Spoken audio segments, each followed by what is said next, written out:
ಹೌದು ನಿನ್ಗೆ ಎಷ್ಟು ಬೇಕಾದ್ರೂ ಕೊಡಿ. ಹೌದು ಕಾರ್ ತರದೇ ಇರೋಕ್ಕಾಗತ್ತಾ? ಪಾರ್ಟಿ ಕೊಡ್ತಿರೋದೇ ಅದಕ್ಕೋಸ್ಕರ. ನಾನು ನಿಂಗೆ ಮತ್ತೆ ಕಾಲ್ ಮಾಡ್ತೀನಿ. Okay bye. ಏನ್ ಬಾವಾ? ನನಗೆ ನಿನ್ನಿಂದ ಒಂದು ಸಣ್ಣ ಕ್ಲಾರಿಫಿಕೇಶನ್ ಆಗಬೇಕಾಗಿತ್ತು. ಏನ್ ಕೇಳಿ? ನಿಜವಾಗ್ಲೂ ನಿಮ್ಮ ಅಮ್ಮನೇ ದುಡ್ಡು ಕೊಟ್ರ ಕಾರ್ ತೊಗೊಳೋದಕ್ಕೆ? ಹೌದು.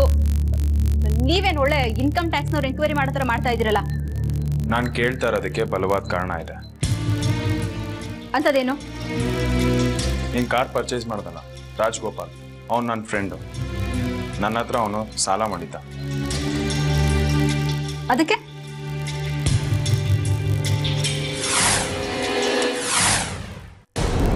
ನನ್ನ ಫ್ರೆಂಡ್ ಹತ್ರ ನೀನು ಕಾರ್ ತೊಗೊಂಡ್ಮೇಲೆ ಅವನಿಗೆ ನೀನು ಕೊಟ್ಟಿದ್ದ ದುಡ್ಡಿಂದಾನೆ ನನಗೆ ಸಾಲ ತೀರಿಸ್ದ. ಇದೇ ನೀನು ಅವನು ಕೊಟ್ಟಿದ್ದ ನೋಟಿನ ಬಂಡಲ್.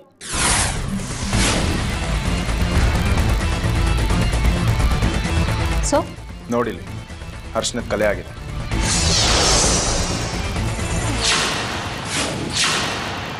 ನಾನು ಕಿಡ್ನಾಪರ್ಸಿಗೆ ಕೊಟ್ಟಿದ್ದ ದುಡ್ಡಿನ ಜೊತೆ ಈ ನೋಟಿನ ಬಂಡಲ್ ಇತ್ತು. ಈ ನೋಟಿನ ಬಂಡಲ್ ನಿಮ್ಮ ತಾಯಿ ಹತ್ರ ಹೇಗೆ ಬಂತು?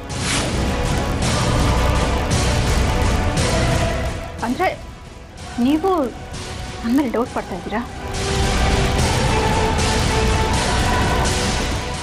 ಇಲ್ಲ ರಾಕಿ, ನಿನ್ನ ಮೇಲೆ ಡೌಟ್ ಪಡ್ತಿಲ್ಲ. ಕಿಡ್ನಾಪರ್ಸ್ಗೆ ದುಡ್ಡು ನೀನೇ ತೊಗೊಂಡೋಗಿ ಕೊಟ್ಟಿದ್ದೆ, ಮತ್ತೆ ಅದೇ ದುಡ್ಡು ನಿನ್ನ ಹತ್ರನೇ ಬಂತಲ್ಲ, ಅದಕ್ಕೆ ನಿನ್ನ ಹತ್ರನೇ ಕೇಳಿದೆ. Isn't it surprising? Money travels. ಇವತ್ತು ನಮ್ಮ ಕೈಯಲ್ಲಿದ್ದ ದುಡ್ಡು ನಾಳೆ ಇನ್ಯಾರ್ದೋ ಕೈಯಲ್ಲಿರುತ್ತೆ. ಅರಿಶಿನ ಹಚ್ಚಿ ದುಡ್ಡು ಕರ್ನಾಟಕದಲ್ಲಿ ಬೇಕಾದಷ್ಟು ಸಿಗುತ್ತೆ. ಇತ್ತೀಚೆಗೆ ನಮ್ಮ ತಂದೆ ಗ್ರಂಥಿಗೆ ಅಂಗಡಿ ಶುರು ಮಾಡಿದ್ದಾರೆ. ಅಲ್ಲಿ ಅರಿಶಿನ ಕುಂಕುಮ ಕಲೆ ಆಗೋದು ಸಹಜ. ನೀವು ಬಂಡಲ್ ಮೇಲಿರೋ ಕಲರ್ ಎಲ್ಲ ನೋಡಕ್ ಹೋಗ್ಬೇಡಿ. ಸೀರೀಸ್ ಆಫ್ ನಂಬರ್ ಅದೇನೋ ಅನ್ನೋದನ್ನ ನೋಡಿ. ಸುಮ್ಮನೆ ನೀವು ನನ್ನನ್ನು ಅನುಮಾನಿಸಕ್ ಬರಬೇಡಿ. ಅದೇನು ಅಂತ MBA ಮಾಡಿದಿರೋ ಏನೋ.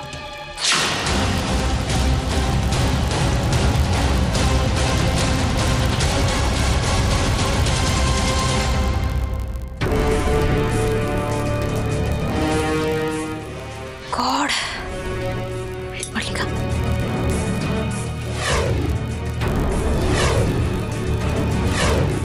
Come on, pick up.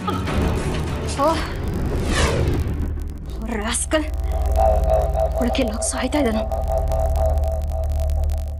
Hello, ಹೇಳಿ ಮೇಡಮ್. ಯು ರಾಸ್ಕಲ್, ನಾನು ಟೆನ್ಷನ್ ಅಲ್ಲಿ ಸಾಯ್ತಾ ಇದ್ದೀನಿ. ಫೋನ್ ತಗೊಳಕ್ಕಾಗಲ್ವಾ ನಿನ್ಗೆ? ಸಾರಿ ಮೇಡಮ್, ಏನು ವಿಷಯ ಹೇಳಿ. ಆ ಸೂರ್ಯನ್ಗೆ ನನ್ನ ಮೇಲೆ ಅನುಮಾನ ಬಂದಿದೆ. ನಾನು ಕಾರ್ ತಗೊಂಡಲ್ಲ, ಆ ಓನರು ಸೂರ್ಯನಿಗೆ ಫ್ರೆಂಡ್ ಅಂತೆ. ಆ ಇಡಿಯಟ್ಟು ಹೋಗಿ ಹೋಗಿ ಇವನ ಹತ್ರನೇ ಸಾಲ ಮಾಡಿದ್ದಾನೆ. ನಾನು ಕೊಟ್ಟಿದ್ದ 5 ಲಕ್ಷದಲ್ಲಿ 3 ಲಕ್ಷ ತಂದು ಇವನಿಗೆ ಕೊಟ್ಟಿದ್ದಾನೆ. ಅದ್ರಲ್ಲಿ ಅವ್ನ ಬಂಡಲ್ಗೆ ಅರಿಶಿನ ಕಲೆ ಆಗಿತ್ತಂತೆ. ಕಿಡ್ನಾಪರ್ಸಿಗೆ ಕೊಟ್ಟಿದ್ದ ದುಡ್ಡು ನಿನ್ನ ಹತ್ರ ಹೇಗೆ ಬಂತು ಅಂತ ಪ್ರಶ್ನೆ ಮೇಲೆ ಪ್ರಶ್ನೆ ಕೇಳಿ ನನ್ನ ತಲೆ ತಿಂದ ಹಾಕ್ದ. ಆ ಸೂರ್ಯ ಸಾಮಾನ್ಯದವನಲ್ಲ, ಮೂಲ ಹುಡ್ಕೋವರೆಗೂ ಬಿಡೋನಲ್ಲ ಅವನು. ಹೀಗೆ ಬಿಟ್ರೆ ಅವನು ನಮ್ಮ ಚಾಪ್ಟರ್ ಕ್ಲೋಸ್ ಮಾಡ್ತಾನೆ. ಅದಕ್ಕೂ ಮುಂಚೆ ನಾವು ಒಂದು ಚಾಪ್ಟರ್ ಕ್ಲೋಸ್ ಮಾಡಬೇಕು.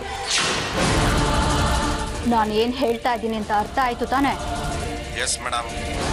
ಟೈಮು ಜಾಗನ ನೀವು ಫಿಕ್ಸ್ ಮಾಡಿ, ಕೆಲಸನ ನಾನು ಮುಗಿಸ್ತೀನಿ.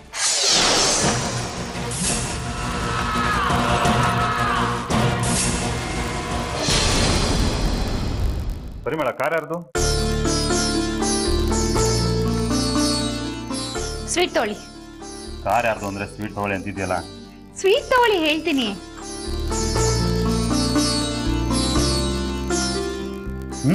ತುಂಬಾ ಚೆನ್ನಾಗಿದೆ. ಯಾರು ಬಂದಿದ್ದು? Car owner. ಆಗಿಂದ ಯಾರು ಅಂತ ಕೇಳ್ತಾ ಇದ್ದೀನಿ. ರಾಖಿ. ರಾಖಿದಾ?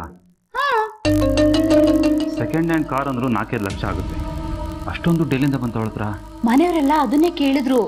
ಯಾರೋ ಫೈನಾನ್ಷಿಯಲ್ ಹತ್ರ ಅರೇಂಜ್ ಮಾಡ್ಕೊಂಡಿದ್ದೀನಿ ಅಂತ ಎಲ್ಲರೂ ಬಾಯಿ ಮುಚ್ಚಿಸ್ಬಿಟ್ಲು. ಅಷ್ಟೊಂದು ಸಾಲ ಮಾಡಿ ಕಾರ್ ತಗೊಳ್ಳೋಂಥದ್ದು ಏನಿತ್ತು? ಒಂದ್ಸರಿ ಏನ್ ಮಾಡ್ತಾಳೆ ಅಂತಾನೆ ಅರ್ಥ ಆಗಲ್ಲ. ರೀ, ಆ ರಾಖಿ ಹೇಗಾದ್ರೂ ಕಾರ್ ತಗೊಳ್ಳಿ, ನಮ್ಗೆ ಯಾಕದೆಲ್ಲ? ನೋಡಿ, ನಾವು ನಮ್ಮ ಮಗಳ ನೋವು ಸಂಕಟನ ಅರ್ಥ ಮಾಡ್ಕೋಬೇಕು. ಅವಳು ಸಂತೋಷವಾಗಿರ್ಬೇಕು ಅಂದ್ರೆ ನಾವು ಆದಷ್ಟು ಬೇಗ ರಿಸೆಪ್ಷನ್ ಮಾಡ್ಬೇಕು ರೀ. ಅದು ಹೇಗ್ ಮಾಡೋದು ಅಂತ ಯೋಚನೆ ಮಾಡಿ.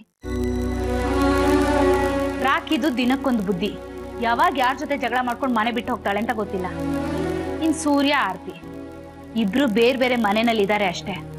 ಆದ್ರೆ ಗಂಡ ಹೆಂಡತಿ ಇಬ್ರು ಪಾರ್ಕು ಸ್ಕೂಲು ಅಂತ ಆರಾಮಾಗಿ ಸುತ್ತಾಡ್ಕೊಂಡಿದ್ದಾರೆ. ಈ ಮನೇಲಿ ನಿಜವಾಗ್ಲೂ ಸಂಕಟದಲ್ಲಿರೋದು ಅಂದರೆ ನಾವು, ನಮ್ಮ ಮಗಳು ವೇದಿಕಾ.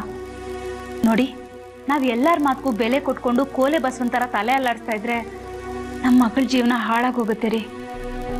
ನಾಳೆ ಬೆಳಿಗ್ಗೆ ಈ ವಿಷಯ ತೀರ್ಮಾನ ಆಗಲೇಬೇಕು. ನಾಳೆ ಬೆಳಗ್ಗೆನೆ ಅಮ್ಮನ ಹತ್ರ ಈ ವಿಷಯ ಮಾತಾಡ್ತೀನಿ. ಒಪ್ಕೊಂಡ್ರೆ ಸರಿ, ಇಲ್ಲ ಅಂದ್ರೆ ನನ್ನ ಮಗಳು ರಿಸೆಪ್ಷನ್ನ ನನ್ನ ಕೈಲಾದ ಮಟ್ಟಿಗೆ ನಾನೇ ಮಾಡ್ತೀನಿ ಅಂತ ಖಡಾಖಂಡಿತವಾಗಿ ಹೇಳ್ಬರ್ತೀನಿ. ನಂಗೆ ಈಗ ಸಮಾಧಾನ ಆಯ್ತು. ಯೋಚನೆ ಮಾಡಬೇಡ, ನಾನಿದ್ದೀನಿ.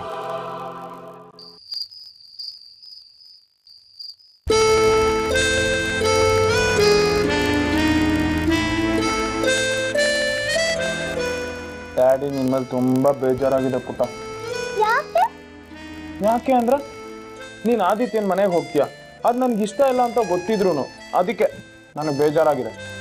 ಇಲ್ಲಿ ನಂಗೆ ತುಂಬಾ ಬೋರ್ ಆಗುತ್ತೆ, ಯಾರ ಜೊತೆಲಿ ಆಟ ಆಡಕ್ಕಿಲ್ಲ. ಆದ್ರೆ ಅಲ್ಲಿ ಆದಿತ್ಯ ಇದ್ದಾನೆ, ಅವನ ಜೊತೆ ಆಟ ಆಡ್ಬೋದು. ಸರಿ, ಹಾಗಿದ್ರೆ ನಾಳೆಯಿಂದ ನಾನೇ ನಿನ್ ಜೊತೆ ಆಟ ಆಡ್ತೀನಿ, ಅರ್ಪಿತಾನು ಆಟ ಆಡ್ತಾಳೆ. ಆಯ್ತು, ಹಂಗಂದ್ರೆ ನೀವು ಮತ್ತೆ ಅರ್ಪಿತಾ ನನ್ ಜೊತೆ ಆಟ ಆಡಿದ್ರೆ ನಾನು ಆದಿತ್ಯನ ಮನೆಗೆ ಹೋಗಲ್ಲ. ಸೋ ಸ್ವೀಟ್, ನನ್ ಪುಟ್ಟಿ ಸಾಕ್ಷಿ ಹೇಳು. ಆದ್ರೆ ನಾಳೆ ಒಂದಿನ ನೀವು ನನ್ನ ಮೇಲೆ ಬೇಜಾರ್ ಮಾಡ್ಕೋಬಾರ್ದು. ಯಾಕೆ? ಯಾಕೆಂದ್ರೆ ನಾಳೆ ನಾನು, ನೀವು, ಅಮ್ಮ, ಆದಿತ್ಯ ಎಲ್ಲರೂ ಒಟ್ಟಿಗೆ ಪಾರ್ಕ್ ಹೋಗ್ಬೇಕು. ಆರ್ತಿ ಮಮ್ಮಿ ಹೇಳ್ಕೊಟ್ರ ಇದನ್ನ? ಇಲ್ಲ ಅಪ್ಪ, ಆರ್ತಿ ಅಮ್ಮ ಹೇಳ್ಕೊಟ್ಟಿಲ್ಲ, ನಾನು ಅದಕ್ಕೆ ಹೇಳಿದ್ದು. ನಾವ್ 4 ಜನನು ಒಟ್ಟಿಗೆ ಪಾರ್ಕ್ ಹೋಗೋಣ ಅಂತ. ಪ್ಲೀಸ್ ಅಪ್ಪ, ಪ್ಲೀಸ್. ಇಲ್ಲ ಸಾಕ್ಷಿ, ನಾನು ನಾಳೆ ಕೆಲಸ ಇದೆ, ಬರಲ್ಲ. ಅಪ್ಪ, ಮತ್ ನೀವೇ ಹೇಳಿದ್ರಿ ನಾನ್ ನಿನ್ ಜೊತೆ ಆಟ ಆಡ್ತೀನಿ ಅಂತ. ನಾನ್ ನಿನ್ ಜೊತೆ ಆಟ ಆಡ್ತೀನಿ ಅಂತ ಹೇಳ್ದೆಮ್ಮ, ಆರ್ತಿ ಮಮ್ಮಿ ಜೊತೆ ಆಟ ಆಡ್ತೀನಿ ಅಂತ ಹೇಳಿಲ್ಲ. ಪ್ಲೀಸ್ ಅಪ್ಪ, ನಾಳೆ ಒಂದಿನ ನಾನು, ನೀನು, ಅಮ್ಮ ಮತ್ತೆ ಆದಿತ್ಯ ಪಾರ್ಕ್ ಹೋಗೋಣ. ಇಲ್ಲ ಸಾಕ್ಷಿ, ಆಗಲ್ಲ, ನಾಳೆ ಹೋಗಕ್ ಆಗಲ್ಲ. ನಿಮಗೆ ನನ್ ಕಂಡೆ ಇಷ್ಟ ಇಲ್ಲ. ನಾನು ಆರ್ತಿ ಅಮ್ಮನ ಮನೆಗ್ ಹೋಗ್ತೀನಿ, ಅವ್ರು ನನ್ ಮಾತ್ ಕೇಳ್ತಾರ. ನಿಂತ್ಕೋ ಸಾಕ್ಷಿ, ನಿಂತ್ಕೋ.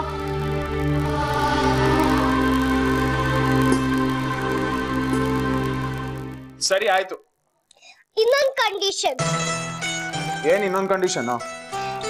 ನೀವೇ ಆರ್ತಿ ಅಮ್ಮಂಗ್ ಕಾಲ್ ಮಾಡಿ ಪಾರ್ಕ್ ಬಾ ಅಂತ ಕರಿಬೇಕು.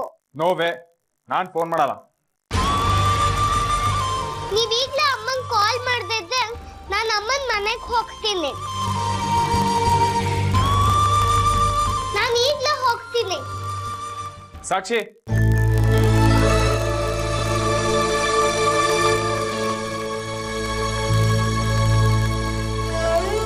ಸರಿ, ಫೋನ್ ಮಾಡ್ತೀನಿ.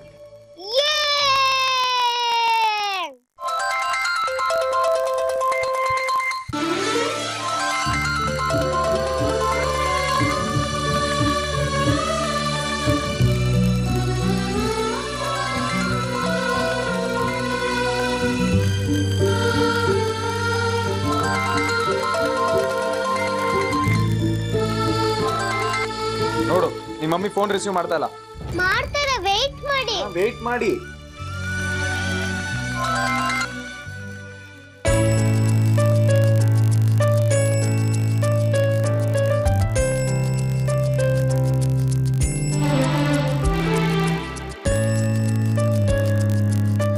ಹಲೋ.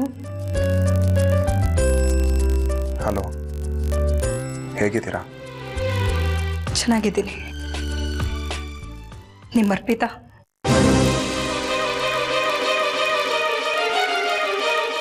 ಈಗ ನನ್ನ ಅಬ್ಸೆನ್ಸ್ನಲ್ಲಿ ಅವಳೇ ತಾನೇ ನಿಮ್ಮನ್ನ ನೋಡ್ಕೋತಾ ಇರೋದು.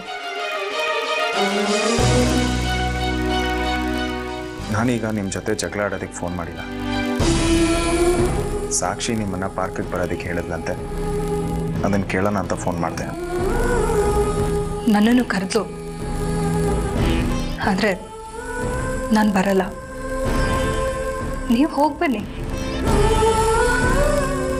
ಪಾಪ ಸಾಕ್ಷಿ ಇಲ್ಲಿದ್ದಾಗ ಡ್ಯಾಡಿ ನನ್ನ ಜೊತೆ ಆಟಾಡೋದಕ್ಕೆ ಬರಲ್ಲ ಅಂತೇಳಿ ಬೇಜಾರು ಮಾಡ್ಕೊಂಡಿದ್ಲು.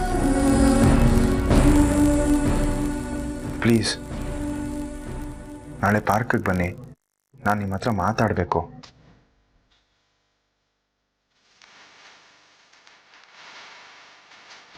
ಪ್ಲೀಸ್ ಬರ್ತೀರಾ ಅಲ್ವಾ? ಬರ್ತೀನಿ.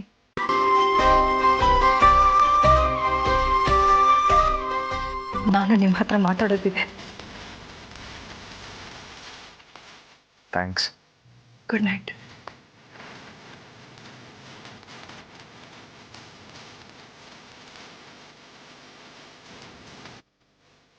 ಬರ್ತಾರಂತೆ. ನಾಳೆ ನಾವು ಪಾರ್ಕ್ಗೆ ಹೋಗ್ತೀವಿ.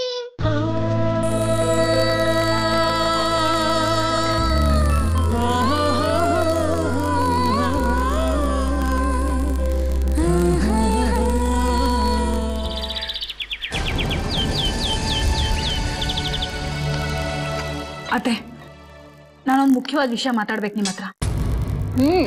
ಅಕ್ಕ, ಮೊದಲು ತಿಂಡಿತೀನಿ, ಆಮೇಲೆ ಕೂತ್ಕೊಂಡು ಮಾತಾಡೋದ್ರಾಯ್ತು. ನೀನ್ ಸುಮ್ಮನೆ ಇರ್ತೀಯಾ? ನಿನ್ ಹೆಸರು ಮಾತ್ರ ಸಂಸಾರಸ್ತೆ, ಬ್ಯಾಚುಲರ್ಸ್ ಥರ ಇರ್ತಾಳೆ. ನಿನ್ಗೇನು ಅರ್ಥ ಆಗತ್ತೆ ನನ್ನ ಕಷ್ಟ ಏನು ಅಂತ? ಏನೇ ಮುಖ್ಯವಾಗಿರೋ ವಿಷಯ ಅಂದ್ರೆ, ವೇದಿಕನ್ ರಿಸೆಪ್ಷನ್ ಯಾವಾಗ ಅಂತ ಡಿಸೈಡ್ ಆಗಬೇಕು. ಅದಕ್ಕೆ ನಾನೇ ಆರತಿ ಹತ್ರ ಮಾತಾಡಿ ಹೇಗಾದ್ರೂ ಒಪ್ಸಿ ಅವಳನ್ನ ಮನೆಗೆ ಕರ್ಕೊಂಡ್ಬರ್ತೀನಿ. ಏನಕ್ಕ ಇಷ್ಟೊಂದು ಎಮೋಷನಲ್ ಆಗ್ತಾ ಇದ್ದೀರಾ? ಸೂರ್ಯ ಬಾವ 2 ಸರಿ ಕರೆದ್ರು ಅವ್ರು ಬರಲಿಲ್ಲ, ಇನ್ನು ನೀವು ಕರೆದ್ಬಿಟ್ರೆ ಬಂದ್ಬಿಡ್ತಾರಾ? ಗಂಡನ ಮಾತಿಗೆ ಬೆಲೆ ಕೊಡ್ತಾ ಇರೋರು ಇನ್ನು ನಿಮ್ಮ ಮಾತಿಗೆ ಸೊಪ್ಪು ಹಾಕ್ತಾರಾ? ಅತ್ತೆ, ಈಗ ನಮ್ಗಿರೋದು ಒಂದೇ ದಾರಿ. ಆರತಿ ಬರಲಿಲ್ಲ ಅಂದ್ರೂ ಪರವಾಗಿಲ್ಲ, ನಮ್ಮ ಪಾಡಿಗೆ ನಾವು ರಿಸೆಪ್ಷನ್ ಮಾಡ್ಬಿಡೋಣ. ಅದು ಮಾತ್ರ ಸಾಧ್ಯ ಇಲ್ಲ. ವೇದಿಕನ್ ರಿಸೆಪ್ಷನ್ ಅಂತಾದ್ರೆ ಆರತಿ ಮನೆಗೆ ವಾಪಸ್ ಬಂದ್ಮೇಲೆನೆ. ನನ್ನ ಸಂಕಟಕ್ಕಿಂತ ವೇದಿಕನ್ ಕಷ್ಟಕ್ಕಿಂತ ನಿಮ್ ಪ್ರೆಸ್ಟೀಜ್ ಮುಖ್ಯ ಆಗೋಯ್ತಲ್ಲ. ವೇದಿಕಾ ಪ್ರಾಣ ಹೋದ್ರೂ ಪರವಾಗಿಲ್ಲ, ಆರತಿ ಮನೆಗೆ ಬರೋ ತನಕ ರಿಸೆಪ್ಷನ್ ಆಗಲ್ಲ. ನನ್ನ ಕಷ್ಟ ನಿಮ್ಗೆ ಅರ್ಥ ಆಗೋದೇ ಇಲ್ಲ. ನನ್ನ ಕೈಯಲ್ಲಿ ಕಾಯಕ್ಕಾಗಲ್ಲ. ನಾನು ನಿಮ್ ಮಗ ಮನೆ ಬಿಟ್ಟು ಹೋಗ್ಬೇಕಾಗತ್ತೆ. ಏನ್ ಮಾತು ಅಂತ ಆಡ್ತೀಯ ಪರಿಮಳ? ಈ ಮನೆಗೆ ದೊಡ್ಡ ಸೊಸೆ ನೀನು. ನನ್ನ ಬಿಟ್ರೆ ಈ ಮನೆ ನೋಡ್ಕೋಬೇಕಾಗಿರೋ ಜವಾಬ್ದಾರಿ ನಿಂದೆ. ಅಂತದ್ರಲ್ಲಿ ಈ ಮನೆ ಬಿಟ್ಟು ಹೋಗ್ತೀನಿ ಅಂತೀಯಲ್ಲ, ಅದು ಇಷ್ಟು ಚಿಕ್ಕ ವಿಷಯಕ್ಕೆ? ಯಾವ್ದಕ್ಕೆ ಚಿಕ್ಕ ವಿಷಯ? ದಿನ ಬೆಳಗಾದ್ರೆ ನೆಂಟರು ಫ್ರೆಂಡ್ಸ್ ಎಲ್ಲ ಫೋನ್ ಮಾಡಿ ಕೇಳ್ತಾರೆ ವೇದಿಕನ್ ರಿಸೆಪ್ಷನ್ ಯಾವಾಗ ಅಂತ. ಏನಂತ ಉತ್ತರ ಹೇಳಿ ನಾನು? ನೀವು ಬಾಯಿ ಮಾತಿಗೆ ಹೇಳ್ತೀರಾ ಮನೆಯವರೆಲ್ಲ ಒಟ್ಟಾಗಿ ಒಗ್ಗಟ್ಟಾಗಿರ್ಬೇಕು ಅಂತ. ಆದ್ರೆ ಈ ಮನೇಲಿ ಏನ್ ನಡೀತಾ ಇದೆ? ಸೂರ್ಯ ಹೋಗ್ತಾರೆ, ಹೆಂಡತಿ ಮಕ್ಕಳನ್ನ ಹೊರಗಡೆನೆ ಮೀಟ್ ಮಾಡಿ ಸುತ್ತಾಡ್ಕೊಂಡ್ ಬಂದ್ಬಿಡ್ತಾರೆ. ಹೆಂಡತಿ ಒಪ್ಸಿ ಮನೆಗೆ ಮಾತ್ರ ಕರ್ಕೊಂಡ್ ಬರಲ್ಲ. ಇನ್ ಇವಳು ಅವಳ ಮನ್ಸಿಗೆ ಬಂದ ಜಾಲಿಯಾಗಿದ್ದಾಳೆ. ನನ್ನ ಕತೆ ಹೇಳಿಯತ್ತೆ. ನನ್ನ ಮಗಳು ಯಾವ್ದೋ ಸ್ಲಮ್ಮಲ್ಲಿ ಊಟಕ್ಕೂ ಕಷ್ಟಪಡ್ತಿದ್ದಾಳೆ. ಮಗಳ ಜೀವನ ಸರಿ ಮಾಡಕ್ ಆಗ್ಲಿಲ್ಲ ಅಂದ್ರೆ ನಾ ಬದುಕಿದ್ದು ಏನ್ ಪ್ರಯೋಜನ? ನನ್ ಕಷ್ಟ ಈ ಮನೇಲಿ ಯಾರಿಗೂ ಅರ್ಥ ಆಗಲ್ಲ ಅಂದ್ಮೇಲೆ ನಾನು ಯಾಕೆ ಈ ಮನೇಲಿ ಇರ್ಬೇಕು?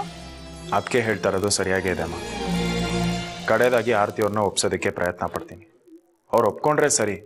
ಅವಳು ಬರಕ್ ಒಪ್ಲಿಲ್ಲ ಅಂದ್ರೆ ನೀವು ಹೇಳ್ದಾಗೆ ಆರತಿ ಅವ್ರು ಇಲ್ದೇನೆ ವೇದಿಕಾ ರಿಸೆಪ್ಷನ್ ಮಾಡೋಣ.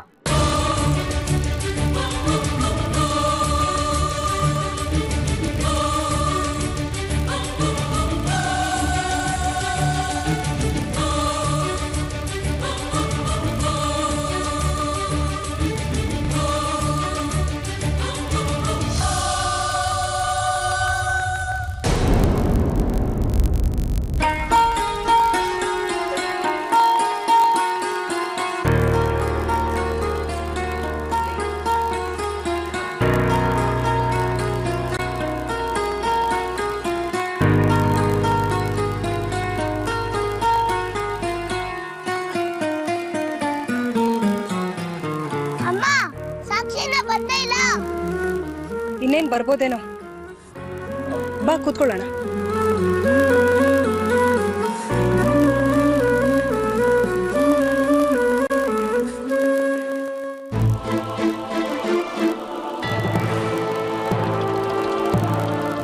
ಅಮ್ಮ, ನಾನು ಆಟ ಆಡ್ತಾ ಇರ್ತೀನಿ.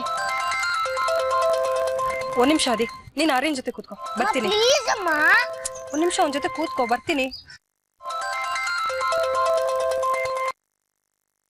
ಹಲೋ ಹಲೋ, ಹೇಗಿದ್ದೀರಾ ಚಿಕ್ಕಮ್ಮ? ನಾನ್ ಚೆನ್ನಾಗಿದ್ದೀನಿ ವೇದಿಕಾ, ನೀನ್ ಹೇಗಿದ್ಯಾ? ಹೇಳ್ಕೊಳೋ ಅಷ್ಟೇನ್ ಚೆನ್ನಾಗಿಲ್ಲ, ಚೆನ್ನಾಗಿದ್ದೀನಿ.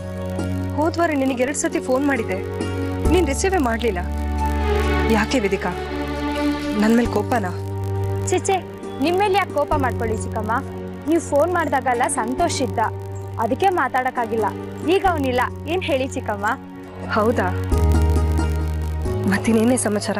ಇವತ್ತು ಸೂರ್ಯ ಚಿಕ್ಕಪ್ಪನ್ ಮೀಟ್ ಮಾಡ್ತಿದ್ದೀರಂತೆ.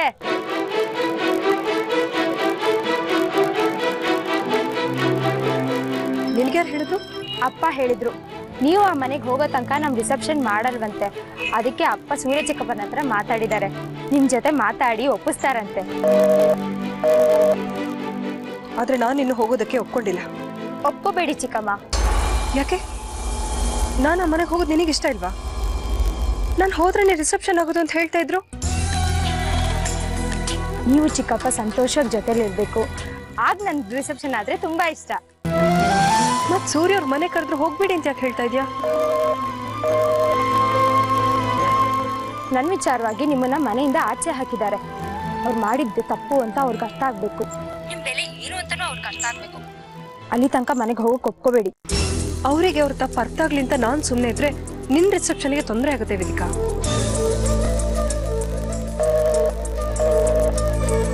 ರಿಸೆಪ್ಷನ್ಗೆ ಏನ್ ಚಿಕ್ಕಮ್ಮ, ಇವತ್ತಲ್ಲ ನಾಳೆ ಮಾಡ್ಕೋಬಹುದು. ಆದ್ರೆ ನಿಮ್ ಬಗ್ಗೆ ಫಸ್ಟ್ ಅವ್ರಿಗೆ ಅರ್ಥ ಆಗ್ಬೇಕು. ಎಷ್ಟು ಒಳ್ಳೆಯವರು. ಅವರು ನಿಮ್ ಕಣ್ಣಲ್ಲೇ ನೀರ್ ಹಾಕ್ಸಿದ್ದಾರೆ. ಅವ್ರೇನೇ ಹೇಳಿ ವೇದಿಕಾ, ನನ್ನಿಂದಾಗಿ ಈ ಮನೇಲಿ ನಡೆಯೋ ಶುಭ ಕಾರ್ಯಕ್ಕೆ ಅಡ್ಡಿ ಆಗ್ಬಾರ್ದು. ನಿನ್ ರಿಸೆಪ್ಷನ್ ಆದಷ್ಟು ಬೇಗ ಮುಗಿಬೇಕು. ಅದಕ್ಕೆ ಈ ಸತಿ ಸೂರ್ಯ ಅವ್ರು ನನ್ನ ಬಾ ಅಂತ ಕರೆದ್ರೆ ಖಂಡಿತವಾಗ್ಲೂ ನಾನು ಹೋಗೋಕೆ ಒಪ್ಕೊಳ್ತೀನಿ. ಥ್ಯಾಂಕ್ಸ್ ಚಿಕ್ಕಮ್ಮ. ನನ್ನ ರಿಸೆಪ್ಷನ್ ಆಗ್ಲಿ ಅಂತ ನಿಮ್ಗಾಗಿರೋ ನೋವನ್ನೆಲ್ಲ ಸಹಿಸ್ಕೊಂಡು ಮನೆಗೆ ಹೋಗ್ಬಾರ್ದು ಅನ್ನೋದೇ ಇಷ್ಟೆಲ್ಲ ಹೇಳಿದೆ. ಸರಿ, ಅವ್ನು ಬರೋ ಹೊತ್ತಾಯ್ತು. ಫೋನ್ ಇಡ್ತೀನಿ. ಸರಿನಮ್ಮ, ಹುಷಾರು. ಆದಷ್ಟು ಬೇಗ ನಾನೇ ನಿಂತು ನಿನ್ನ ರಿಸೆಪ್ಷನ್ ಅರೇಂಜ್ಮೆಂಟ್ ಮಾಡ್ತೀನಿ, ಆಯ್ತಾ? ಸರಿ ಚಿಕ್ಕಮ್ಮ, ಬಾಯ್.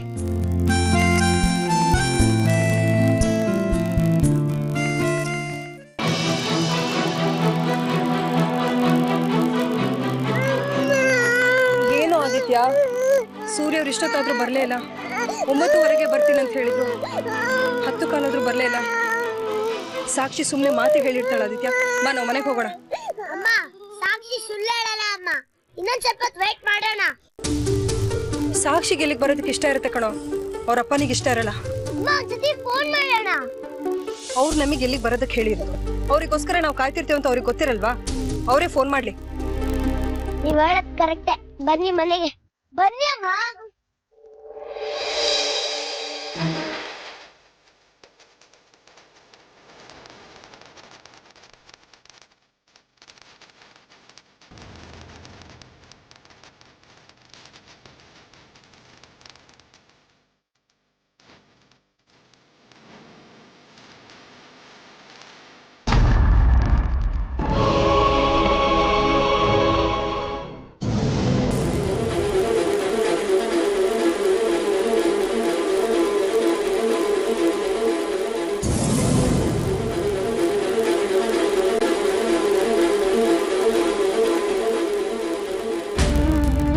ಅಲ್ವಾ ಅತ್ತಿಯವರೇ? 49 ನಿಮಿಷ ಕಾದಿದ್ದೀನಿ. ಇನ್ನೊಂದು ನಿಮಿಷ ಲೇಟಾಗಿ ಬಂದಿದ್ರು ನಾನು ಸಿಗ್ತಾ ಇರಲಿಲ್ಲ. ಅದೇನಾಯ್ತು ಅಂದ್ರೆ ಬರ್ತಾ ದಾರಿಲಿ ಕಾರ್ ಟೈರ್ ಪಂಚರ್ ಆಗೋಯ್ತು, ಅದಕ್ಕೆ ಸ್ವಲ್ಪ ಲೇಟ್ ಆಗೋಯ್ತು. ಯಾಕೆ? ಜೊತೆಗೆ ಸ್ಟೆಪ್ನಿ ಇರ್ಲಿಲ್ವಾ? ಸ್ಟೆಪ್ನಿ ಇದ್ದಿದ್ರಿಂದಾನೇ ಬರೋದಕ್ಕಾಗಿದ್ದು, ಇಲ್ಲಾಂದ್ರೆ ಬರಕ್ ಆಗ್ತಾ ಇರ್ಲಿಲ್ಲ. ಹಾಯ್ ಅದಿ. ಹಾಯ್ ಸಾಕ್ಷಿ, ಬಾ ಆಟಾಡೋಣ. ಆರ್ಯನ್. ಹಾಯ್ ಆರ್ಯನ್, ಹೇಗಿದೆಯೋ ಪುಟ್ಟ? ನಾನು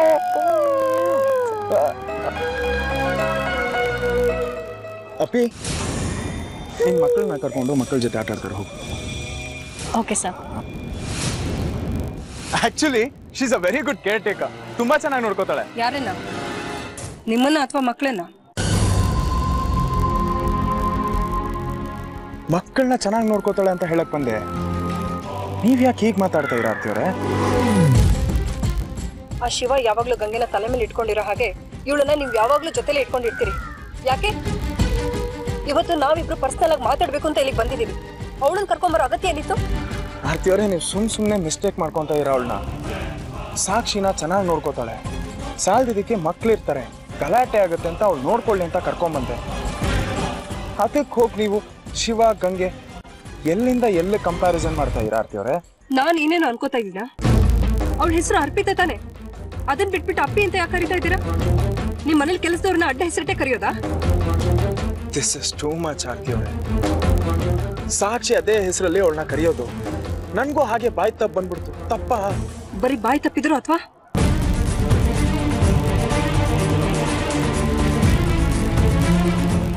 ಆರ್ತಿ ಅವರೇ, ನಾವಿಲ್ಲಿ ಸೇರಿರೋದು ಆಡಿರೋ ಜಗಳನ ಮುಗಿಸೋಕೆ, ಹೊಸ ಜಗಳನ ಶುರು ಮಾಡೋದಕ್ಕಲ್ಲ. ಪ್ಲೀಸ್ ಅದ್ರ ಬಗ್ಗೆ ಮಾತಾಡೋಣ. ಸಾರಿ, ನಾನು ಒಂದು ವಿಷಯ ಮಾತಾಡ್ಬೇಕು. ಹೇಳಿ. ಮೊದಲು ನೀವು ಹೇಳಿ, ಆಮೇಲೆ ನಾನು ಹೇಳ್ತೀನಿ.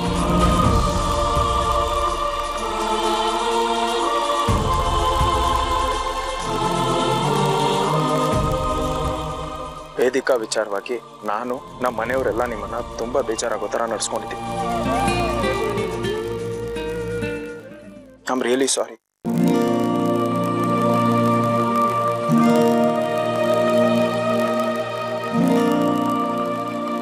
ಹಳೇದನ್ನೆಲ್ಲ ಮರೆತು ನಾವು ಮತ್ತೆ ಪುನರ್ವಿವಾಹ ಆಗ್ತಾ ಇದೀವಿ ಅಂತ ಅನ್ಕೊಳ್ಳೋಣ.